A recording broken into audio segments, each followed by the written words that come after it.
Hi everyone, it's Cynthia Ferry from Kenai Web Design and Consulting. I wanted to open up some dialogue around the colors that we choose in our logo and branding, specifically the color pink. This is one that kind of hits home for me if any of you have seen my logo. But basically, I get this question all the time, should I be using pink in my logo and branding? Mostly comes from female entrepreneurs, of course, but for anybody, using the color pink in your logo and branding could be beneficial. But we're going to talk about some of the concerns first that people have. So I've been asked if it looks too girly, or if it seems feminist, or if it makes them look unprofessional, or if they're going to turn male clients away. Now I'm going to disprove all of those concerns for you through my own story.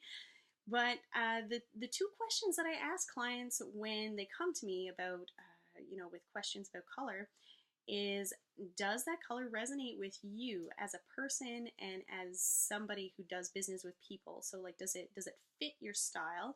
And does it help clients sort of get a feel of what it's like to work with you? So back to my story about Kenai's logo. The evolution of Kenai's logo has been a long one and an interesting one. But basically, the first logo that Kenai ever had was like this pale gray and a bright orange. And the pale gray was everything except for the tiny swirl at the top of the eye that was a bright orange color. And it never quite felt right. And I know that the reason was because I was trying to fit in.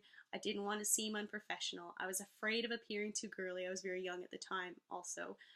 So that was something I was trying to overcome. And I was worried about turning away male clients. I've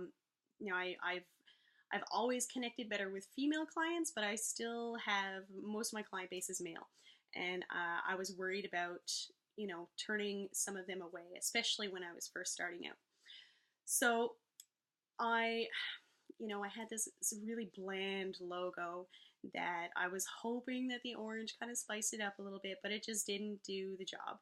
And it just became increasingly important for me to change my logo, just based on the fact that it really didn't resonate with me at all, and it didn't represent me as somebody who is the way that I am with my clients. So like, I tend to get very excited with my clients. I'm excited about every project that I work on. If you've ever dealt with me actually in person, then you know that I can be very dynamic and I use a ton of hand gestures. And I tend to be kind of colorful, hence the hair has been like this for about a year now. So anyway, I eventually changed into, kept the gray, but I had some like watery pinks and blues and a teal color in the logo, worked in as hexagons. And so I was, it still kind of lacked the oomph or the element of excitement that I exude in my business and as a person. I have this zest for life that just was not coming through my logo, and it didn't make sense to me, and I held on to that logo for a while, and then finally one day I was like, I'm going to just try something different, way different. So I built the logo, or I had a prototype of the logo that you see now on my website, which was just the black and the bright pink, and I put it out there on Facebook and reached out to my past clients and a bunch of my friends, and I said, listen guys, I'm thinking about doing this. I'm terrified because I'm worried that people are going to be turned off by the pink. So please give me your feedback.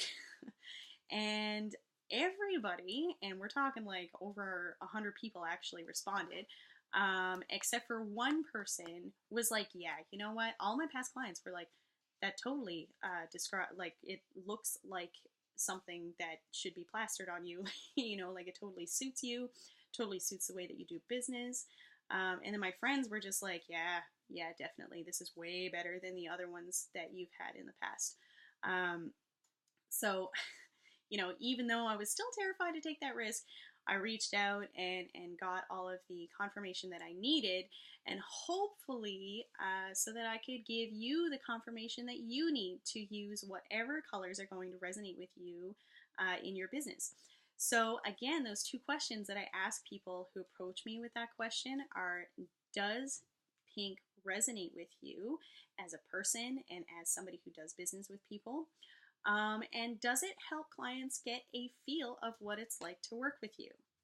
Right? So keep those two questions in mind. If you have any other questions or you need a little bit more guidance, certainly feel free to reach out to me. You can comment below, or you can email me, cynthia@kenai.ca. Or if you're looking for some other resources to sort of help you through the branding stage of your business, head over to my resources page. So again, it's kenai.ca, and then at the top, I believe it's the first menu item is resources. So that's it for now, and I will be talking to you again soon. Ciao.